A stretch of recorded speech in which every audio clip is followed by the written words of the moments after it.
Hello, this is Ron Paul with your weekly update for Monday, April 4th.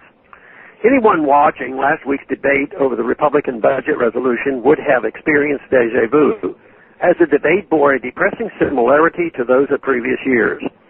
Once again, the Republicans claimed their budget would cut spending in a responsible manner, while Democratic opponents claimed the planned spending cuts would shred the safety net and leave vital programs unfunded. Of course, neither claim is true. The budget actually does not cut spending at all, and in fact actually increases spending by $1.5 trillion over 10 years. The Republicans are using the old D.C. trick of spending less than originally planned and calling that reduced spending increase a $5.1 trillion cut in spending. Only in D.C. could a budget that increases spending by 3.5% per year instead of by 5.2% per year be attacked as a slash and burn plan. The budget also relies on dynamic scoring. This is where the budget numbers account for increased government revenue generated by economic growth the budget will supposedly unleash.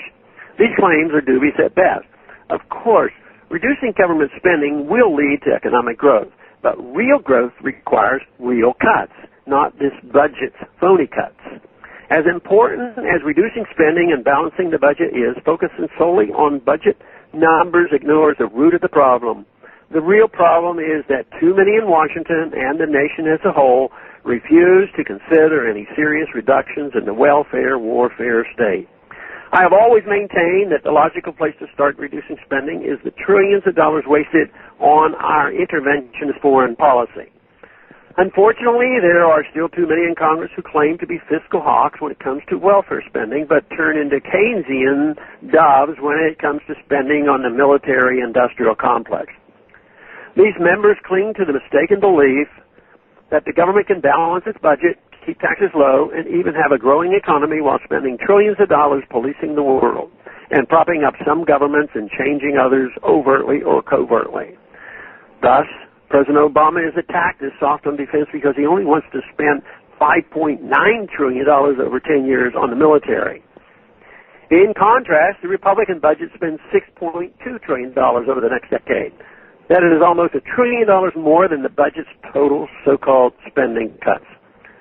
If there are too many fiscal conservatives who refuse to abandon the warfare state, there are too many liberals who act as if any reduction in welfare or entitlement spending leaves children starving. I agree it is unrealistic to simply end programs that people are currently dependent on. However, isn't it inhumane to not take steps to unwind the welfare system before government's overspending causes a bigger financial crisis and drag even more millions into poverty?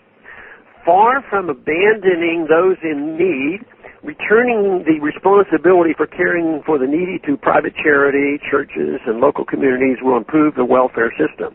At the very least, young people should have the freedom to choose to pay a lower tax rate in exchange for promising to never participate in a government welfare or entitlement program.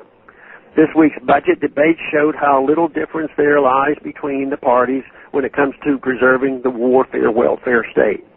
One side may prefer more warfare while the other prefer more welfare, but neither side actually wants to significantly reduce the size and scope of government.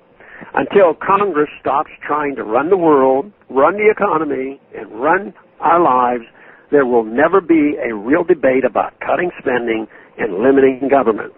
Thank you for calling this update. A new update is placed on this number, 888-322-1414, every Sunday. The written text can be found on my Ron Paul Institute website at ronpaulinstitute.org and on my Facebook page. Thanks for listening.